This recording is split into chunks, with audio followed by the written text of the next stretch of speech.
বাংলাদেশের এখনো পর্যন্ত আমাদের যেই প্রত্যাশা এবং মাঠের যে বাস্তবতা সেটি তো বিরাট একটা ফারাক রয়েছে। তবে আজকে যেটা সুখের খবর সেটি হচ্ছে যে একটা ইনডোর ফ্যাসিলিটিস যেটি রয়েছে সেখানে আমরা দেখেছি টাইগাররা প্র্যাকটিস করেছে এবং তাসকিন তার প্রেস ব্রিফিং যেটি বা সাংবাদিকদের সঙ্গে যে কথাটি বলেছেন যে একটি জয় আসলে সব কিছু বদলে দেবে, আসলেই সেটি হবে কি না? হ্যাঁ, বাস্তবতা যেটা আপনি বলছিলেন যে দেখেন আমি আপনি দর্শক প্লেয়ার সবাই কিন্তু কষ্ট পাচ্ছে যে আমাদের এক্সপেকটেশন যে ওয়েতে পারফরমেন্স করার কথা পারফরমেন্সটা করতে পারছি না। এটাই বাস্তবতা যে আমাদের এই এক্সপেকটেশনটা তৈরি করেছে এই প্লেয়ারেই কিন্তু পারফরমেন্স করে আমাদের ওই এক্সপেকটেশনটা বাড়িয়েছে।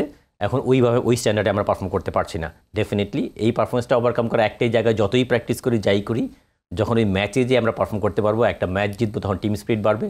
প্লেয়ার যারা রান করছে না, যারা টপ অর্ডার বা মিডল অর্ডার যারাই রান করছে না, তারা যখন একটা ভালো ইনিংস খেলবে তখন কিন্তু ওই কনফিডেন্সটা বিল্ড আপ হবে।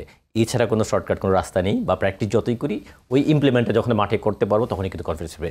ডেফিনেটলি একটা জয় আমাদের জন্য খুব বেশি ইম্পর্টেন্ট। আমাদের কিন্তু 40 বলে 100 করার প্লেয়ার খুব কম, এটা রেয়ার হবে। কিন্তু আমাদের কিন্তু আবার ধরেন কোয়ালিটি প্লেয়ার আছে যারা হয়তো অ্যাজ ইউনিট হিসেবে যখন খেলবে তখন কিন্তু টিম পারফর্ম করে, ব্যাটিং বোলিং ফিনিশ সব কিছু মিলিয়ে T20 ফরম্যাটে বিশেষ করে এই টোটাল টিমে পারফর্ম করে ম্যাচ জিততে হবে। টিম স্পিরিটটা অনেক বেশি ইম্পর্টেন্ট। এই কারণে একটা জয় ডেফিনেটলি আজকে যেটা বলেছে একটা জয় হয়তো ওই টিম স্পিরিটটা ওই মোমেন্টামটা ফিরিয়ে আনতে পারে।